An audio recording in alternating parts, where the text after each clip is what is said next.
Қазақ тілінде екпін дегеніміз не? Екпін ол енді сөз ішінде бір буынның күшті айтылуы негізі екпін дейміз, бір сөздің ішінде. Вот, орыс тілінде тоже ударение дейміз ғой, орысша айтқанда ударение. Вот, біз сөзді мысалы буынға бөлеміз. Сөзді буынға бөлгенде бірнеше буын болып шығады бір сөзде. Сол бір буынға әрине екпін түсіп тұрады, бір буынға. Сондықтан орыс тілінде мысалы бізде гласные, согласные дейміз ғой, дауысты, дауыссыз дыбыстар. Дауысты дыбыс әрине ол соған екпін түседі. Енді қазақ халқы біздің айтып жатады сабаққа келгендер. Біз екпін қоя алмаймыз. Екпін деген бізге өте қиындық тудырады. Негізі жаңа айтқандай ол өзі бір ереже деген нәрсе екпінге ол жоқ. Енді бұл өзі бір табиғи нәрсе, енді табиғи дүние. Сол екпін адам күнделікті ән естіп отырса, киноларын көріп отырса, кітап оқыса, содан кейін ортада көп сөйлессе, ол енді көп тәжірибе жинаса, ол әрине түзеледі. Содан кейін кітаптар бар. Кітаптардың ішінде әңгімелерде екпіндер қойылған. Сөйтіп бір жаттығулар, көп жаттығу керек. Осы сабақтарда әрине үйретіп отырамыз, қандай сөздерге қандай екпін қою керек екен. Мен бүгін сіздерге кейбір сөздерді айтып кетем. Енді бірінші сабақ болғандықтан сіздерге қызығушылық тудырамын. Қазір көріп отырасыздар, қараңыздар, енді екпін қалай қою керек екен, қалай сөздерді ажырата білу керек. Сөздер екпінге байланысты орыс тілінде, қазақ тіліне қарағанда орыс тілінде екпін жылжымалы, подвижный болады. Енді біз 80% қазақ тілінде где-то екпінді ақырғы буынға қойып отырсақ, то орыс тілінде ол өте жылжымалы. Мен қарап отырыңыздар. Мен сіздерге қазір осындай бір қызықты сөздер жазам. Мысалы, замок деген сөзді алайық, замок. Замок дегенде, ол не замок деген нәрсе?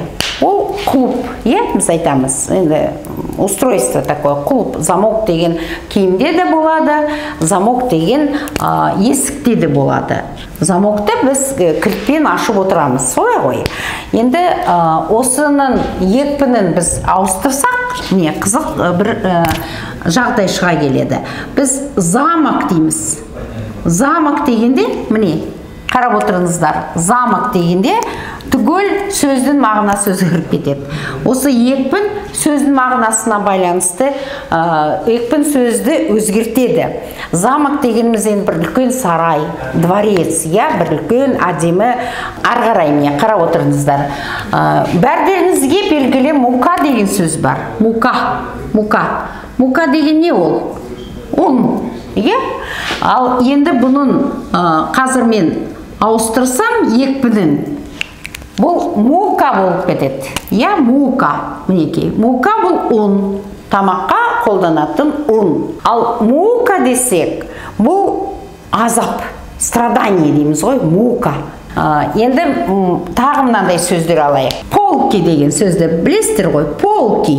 Полки деген ол сөре, полка, сөре ғой. Полки деген көпше формада сөрелер болады. Ал енді біз полки деген сөз алсақ, полки. Ол енді егерде әскери адамдар осы жерде болса, олар түсінеді. Полки дегеніміз әскери бөлім. Мысалы, гвоздики деген сөз алайық. Гвоздики. Ол гвоздь дегеніміз ол шеге. Солай ғой, шеге, гвоздь. Гвоздики ол кішкентай шегелер. Ал енді осындай сөз бар. Гвоздики деген. Гвоздики. Кім біледі? Гвоздики. Естіп көрдіңіздер ғой. Ол гүлдер. Қандай гүлдер? Қалампыр ғой ол. Дұрыс айтасыздар. Мысалы, стрелки деген сөз. Стрелки. Стрелки деген сөз. Стрелки деген сөз. Ударение стрелки дегенде, некей, ол мына сағатта болады стрелки, да, вот, және кім темір жолда жұмыс істейді, мысалы, оларда да стрелки болады, даже, по-моему, стрелочник деген адам болады, ана недерді қойып тұрады, дорожный путь-та, вот, стрелки. Ал енді стрелки деген сөзді алайық, стрелки деген сөз. Стрелки, міне, өзгерттім мен. Стрелки деген бұл мергендер. Мергендерді біз стрелки деп айтамыз. Вот. Тағы қандай сөз алайық? Тағы да біраз сөздер алайық. Мінеки, кружки, білесіздер ғой, не екен, кружки, ыдыс-аяқ, шыны-аяқ осындай, кружки деп айтамыз. Ал енді біз бұл екпінді өзгертсек, мысалы, кружки деп айтсақ, кружки, ол үйірмелер. Мектепте, бір дворец школьниковтарда кружки деген болады, үйірмелер. Балалар қатысатын, үлкен кісілер болсын, үйірмелер. Тағы қандай сөз алайық? Вот, біз күнделікті қолданатын сөздер бар, біз күнделікті дүкенге барамыз. Дүкенге барамызда біз не сұраймыз? Мысалы, біз сұраймыз, сколько стоит дейміз, қанша тұрады? 1 килограмм, мысалы, қант қанша тұрады? Сколько стоит 1 килограмм сахара деп сұраймыз, Ал енді біз стоит десек, стоит не? Біз екпінді ауыстырдық. Стоит деп айттық, ол тұр деген сөз. Мінекей, бұл уже етістік. Стоит, мінекей, стоит. Вот. Енді осы сөздерге мысалы қолдансақ, сөйлемдер. Бұл бәрі сөйлемнің ішіне байланысты, мәтіннің ішінде. Бұл не туралы айтылып тұр? Мысалы, замок деп айтқанда, біз құлып туралы айтамыз. Бір мәтін, енді мысалы техникалық мәтін болсын, осы есікке біз замок құрдық, мысалы, вот я поставил замок в дверь деп айтады, да?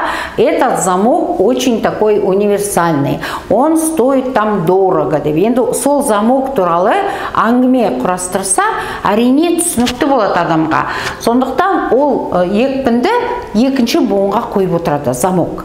Ал егерде мен замок туралы, бір сарай туралы әңгіме құрсам, мысалы мен айтам, я ездил там куда, за границу, там я увидел огромный красивый дворец шейха.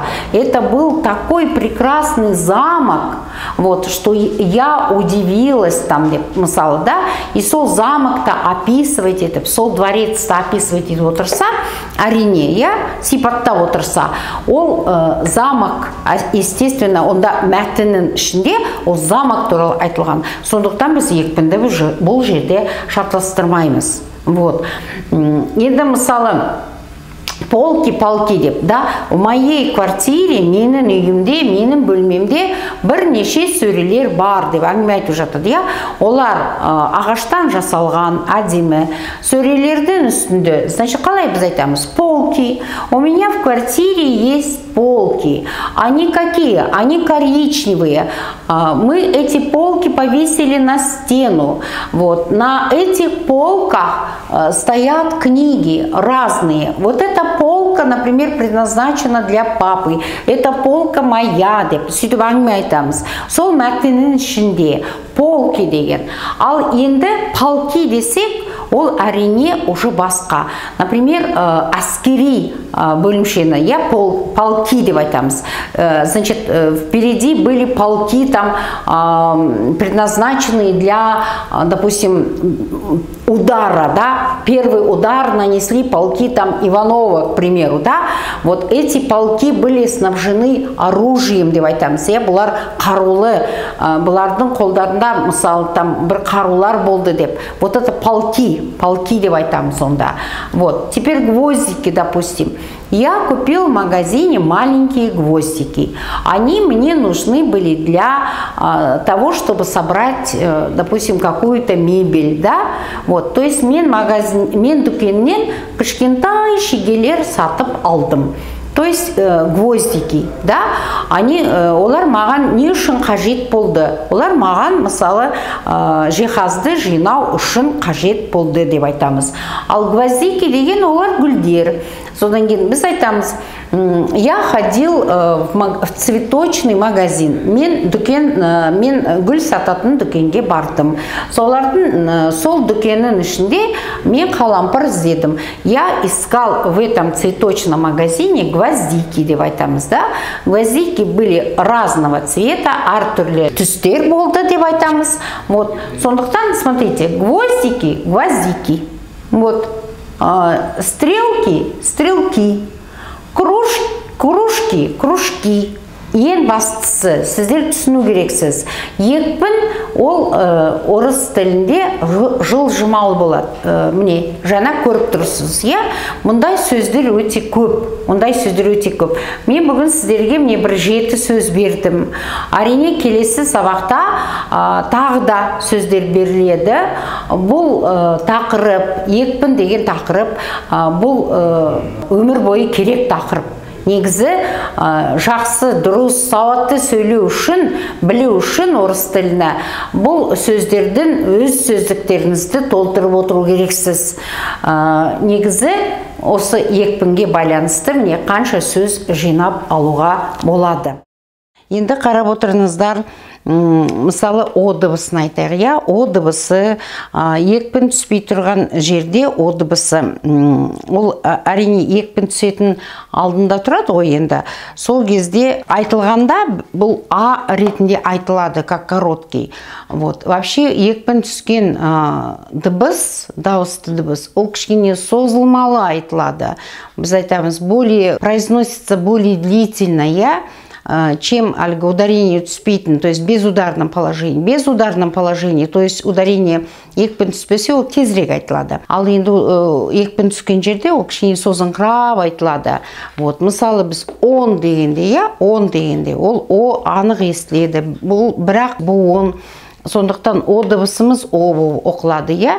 Ал бірақ ана дегенде, бізде ана дегенде, мына жерде екпін қай жерге түсіп кетеді? Екпін ақырғы буынға түседі, ана дегенде а дыбысы жақсы естіледі, ал о дыбысы а құсап оқылады, о әрпі, я, а құсап оқылады. Сонда біз ана деп оқимыз, әрине. Негізі бұл екпін түспегендіктен. Сосын кейін моль дегенде, я, жақсы естіледі, бұл екпін түсіп тұрған сөз. Сондықтан бұл сильной позиции стоит деп айтамыз, я, сондықтан бұл анық естіледі, моль. Ал енді плохо дегенде, я, плохо. Смотрите, плохо дегенде о өте жақсы естіліп тұр. Негізі екпін түсіп тұр бұған, я, плохо дегенде. Вот, ал о ақырғы буындағы о, ол а дыбысы құсап естіледі, плохо. Сондықтан мынау мысалы ударный болса, бұл ақырғы әріп безударный болады. Келесі біздің дауысты дыбысымыз, ол е дыбысы, ол естілгенде е мен идің арасында болады, я, кей кезде. Вот, извините дегенде, извините деп естіледі, я, міне е дыбысымыз, вот, е мен идің арасында естіледі. Е, извините, бірақ жазғанда извините деп айтыламыз. Келесі я дыбысы да осылай болады. Негізі посвятить дегенде, посвятить, да? Мысалы, я посвящу стихотворение кому-то, я, мен арнаймын. Сонда я дыбысы е болып оқылады, я, мне е құсап естіледі, посвятить деп. Бірақ біз бұны тексеру ретінде тексеріп тауып аламыз, қалай дұрыс жазу керек екенін. Вот. Содан кейін қалған дауысты дыбыстарымыз у, ю, ыйлар, бұлар қалай айтылады сөздерде? Сөздерде бұлар тез айтылады. И вот короче деп айтамыз, да? Бұл созылмай айтылады. Егер де бұлар без ударения тұрса, любой сөзді, я, мысалы студент дегенде, я, ол дыбысы студент, мне еға түсіп тұр, студент, я, вот, значит, колючка дегенде, колючка, да, вот, колючка, мысалы, вот, жаңа иді айтып кеттік, біз қалай естілетін, да, ыйда, мысалы, запрыгнет дегенде бұл жерде ыға түсіп тұр. Вот, мынандай дауысты дыбыстар кездеседі, бірақ та олар өте қысқа айтылады, и бұларға екпін түспейтін жағдайлар болады.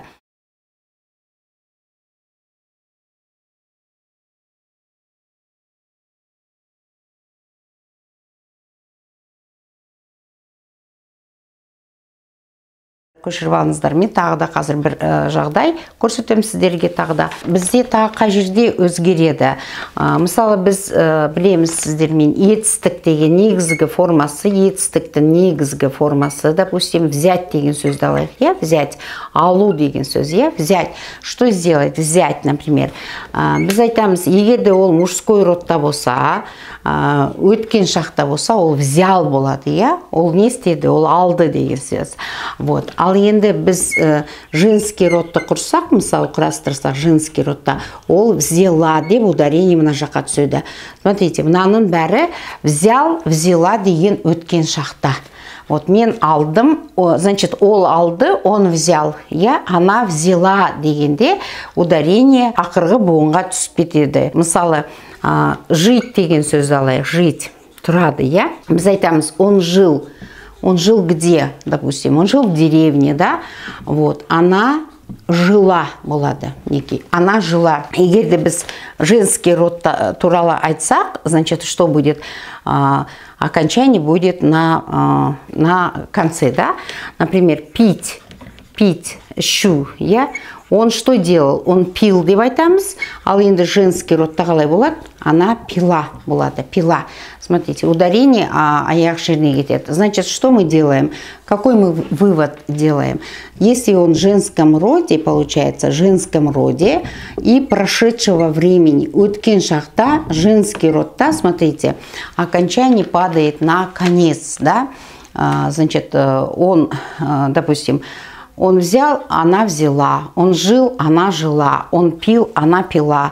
Он спал, она спала болады, я. Он гнал, она гнала. Он звал, она звала. Мысалы, брал, да, брать. Он брал, она брала. Единственное вот бір исключение бар, вот исключение жазып қойыңыздар. Например, принять деген глагол, я. Принять, например, принять. Принял деп айтады. Вот здесь ударение здесь будет. Принял. Был мужской родта принял. Вот. А женский родта будет приняла. Вот здесь тогда мы ставим окончание. Смотрите, как передвигается, да, ударение, қалай ауысып тұрады. Смотрите, конечно, ударение өте қиындық сіздерге тудырады. Оны мен білемін. Сондықтан бізде орфоэпический словарь деген болады. Мүмкін сіздер оны Google'дан тауып аласыздар. Орфоэпический, значит, бұны правильно произносить деген сөз, я, сөздік, орфоэпический словарь. Сол сөздікке көңілдеріңізді бөліңіздер, сол жерде ударениені қалай қою керек екенін көруге болады.